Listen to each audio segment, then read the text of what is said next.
Villa once again linked with more and more players, but is it getting that little bit more desperate?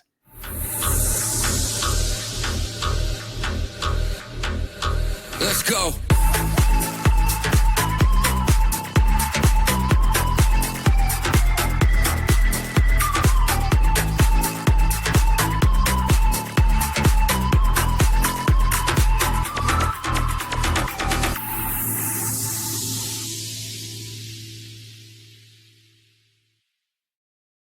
Hello and welcome to the Villa Park podcast. It's me, Rich, and I'm back with another transfer talk rumour roundup show.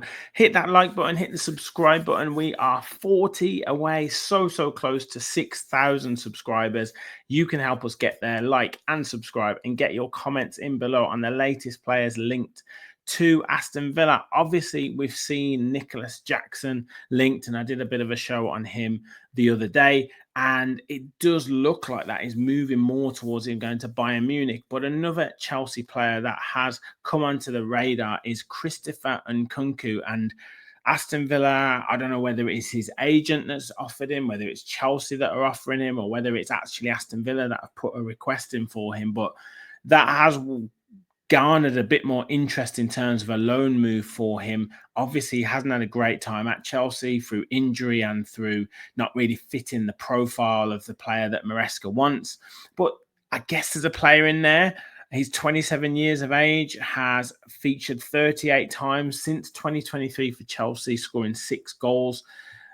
I believe that's in the Premier League. It would have to be, otherwise that is a really low number of appearances. 119 times he played for Leipzig, scoring 47 goals, which obviously got him his move to Chelsea. He's on a contract till 2029 as well. So obviously that was when Chelsea were signing the players on such long contracts. 8 goals in 55 appearances for Paris Saint-Germain before he went to Leipzig as well. Has 14 caps for France since 2022, scoring 1 goal as well. And there's clearly a player there. He can operate across the front line, really. He can play in that number 10, can play up front, can play off the left, can play off the right as well.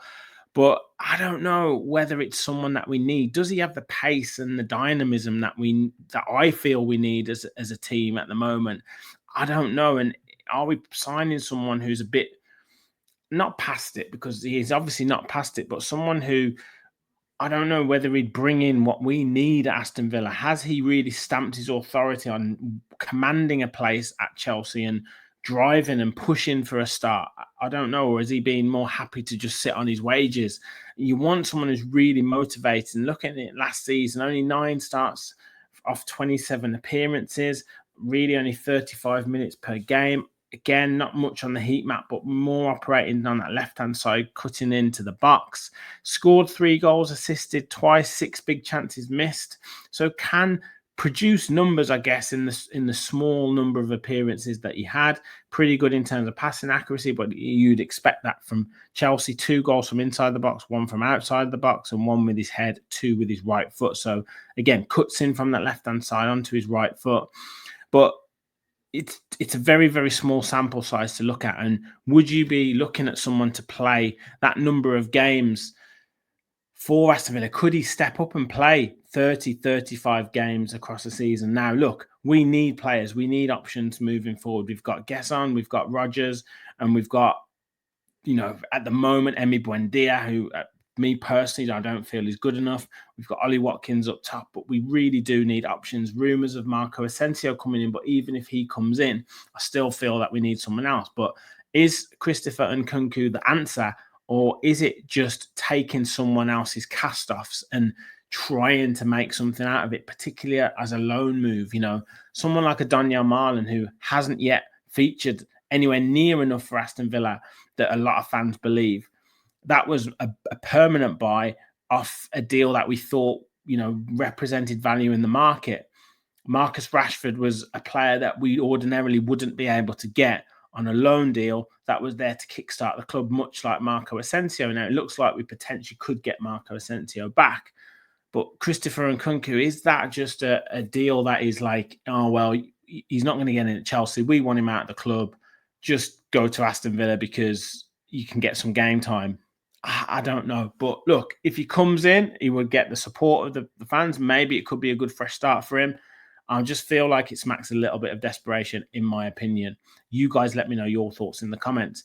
Now, another player that's been linked, and I don't know if this has been quickly rebutted back, but Lucas Paqueta from West Ham. Now, numerous clubs have been interested in him. Newcastle have been interested. I think even clubs, like the likes of Chelsea potentially have been interested. I know Man City carried a serious interest in him over a number of years and clearly has a lot of ability and does work very hard for the team as well. You can't pin that on him that he doesn't work hard. Scored a fantastic goal the other night against Chelsea and ultimately a real heavy defeat for West Ham.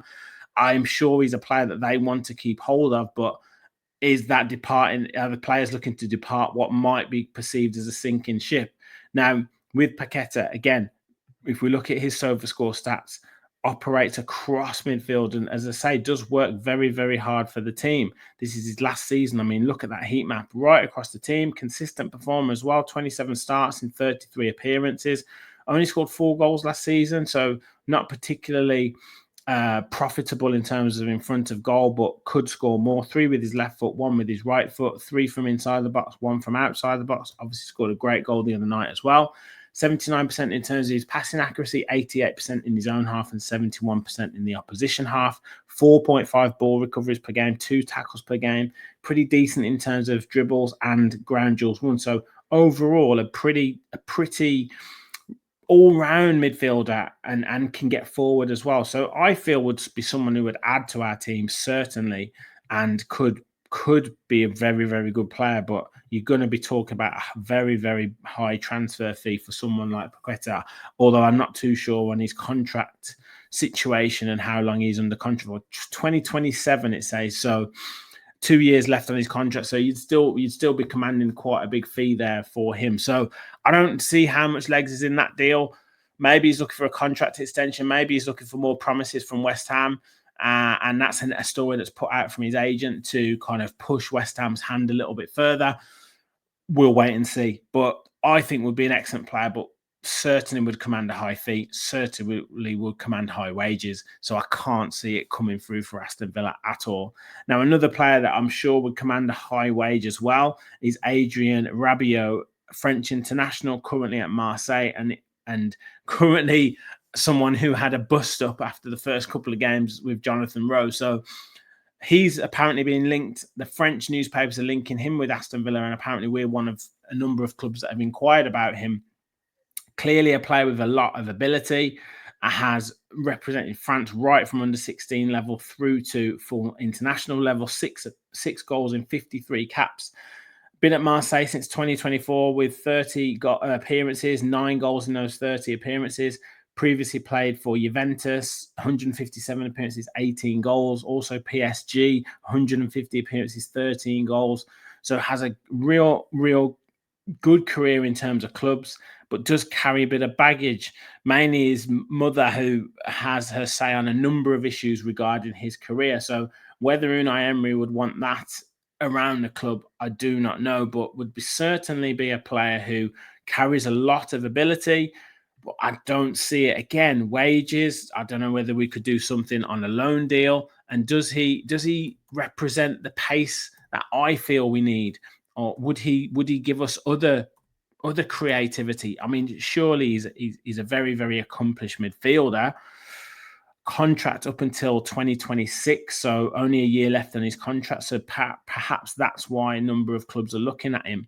Can operate in central midfield, attacking midfield as well, high pressing and quality passing. But again, 30 years of age, does he represent that quality of pace that we need, or obviously controlling in terms of in that box midfield where we've seen us lacking in terms of creativity, in terms of technical ability? He could offer us that, but I think it would be a him or Asensio. It can't be both, because you would just lose the legs in midfield, and we certainly don't want to do that, because on transition we are particularly weak at the moment. So we need legs, we need bodies, we need energy, and we need high pressing. So I don't know whether Rabiot can do that anymore. I certainly don't think Asensio produces that strength. So I don't see that happening, but certainly one of Rabiot or Asensio potentially I could see.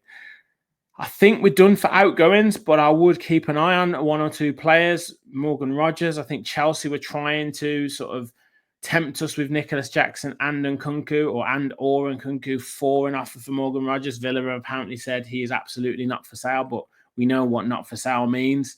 Ollie Watkins, Emi Martinez, and Matty Cash, all these players we've got to watch out in the window because the wage is potentially still an issue, but we need players in.